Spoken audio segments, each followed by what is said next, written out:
जय श्रीमन नारायण। ए पर जे टिप्पणी हम करे जा रहल बा रामानुजदास श्रीमान गट्टू वेणुगोपाल स्वामी जी के द्वारा दिहल गयल बा। अध्याय 13 क्षेत्र क्षेत्रज्ञ विभाग योग श्लोक 30।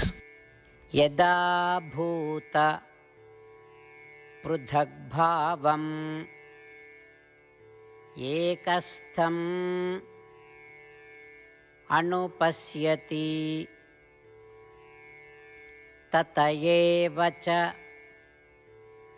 विस्तारम् ब्रह्म सम्पद्यते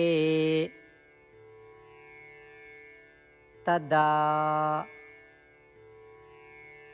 ओम।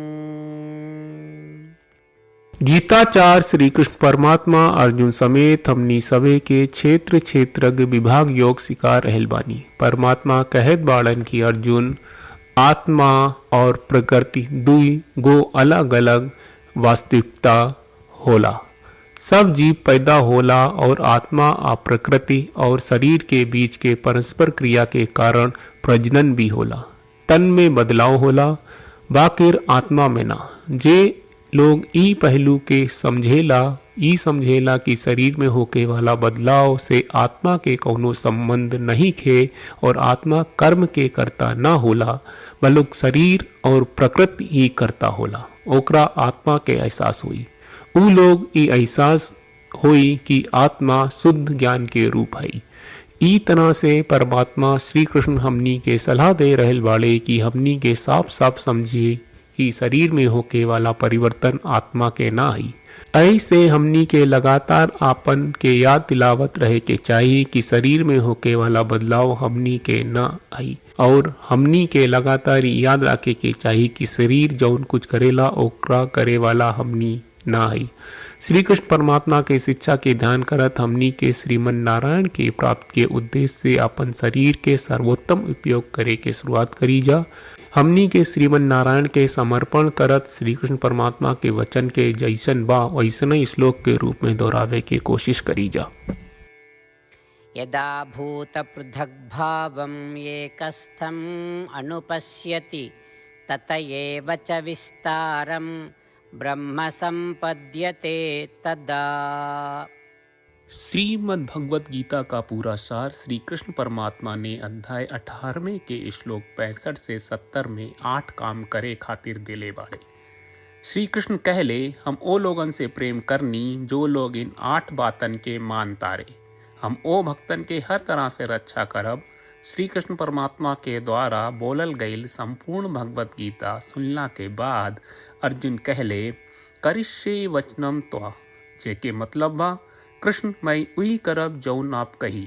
यही कारण बा श्री कृष्ण अर्जुन के हर तरह के सफलता आ विजय प्रदान करेले। आई परमात्मा के आपन व्रत देई कि हमनी के ये 8 गौ कर्म के पालन करी जा।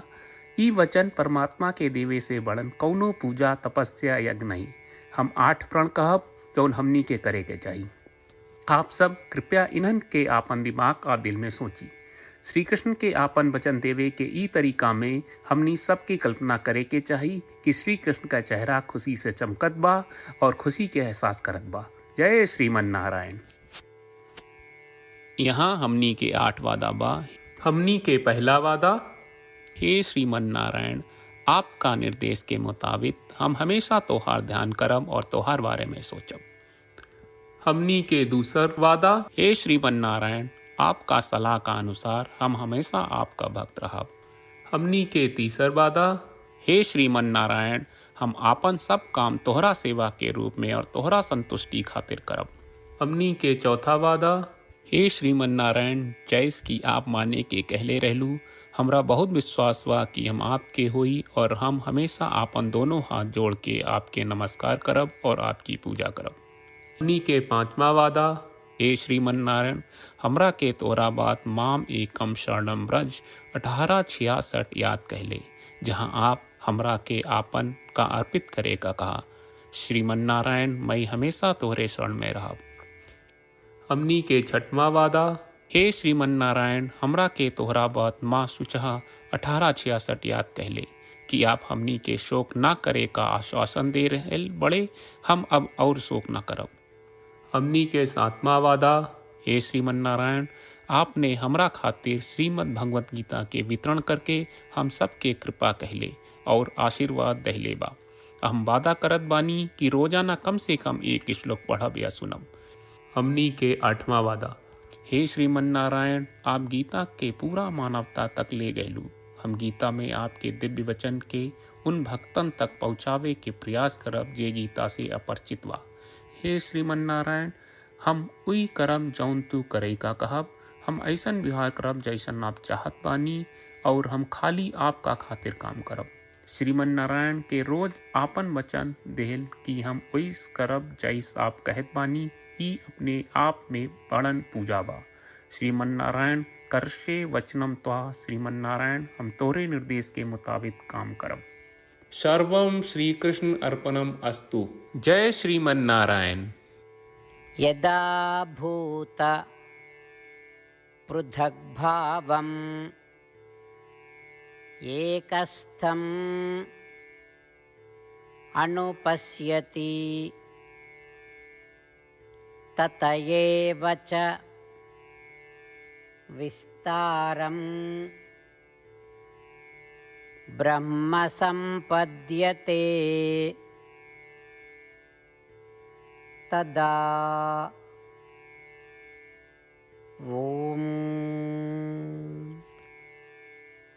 यदा भूतपृथग्भावम् एकस्थम् अनुपश्यति तत एव च विस्तारं ब्रह्म सम्पद्यते तदा।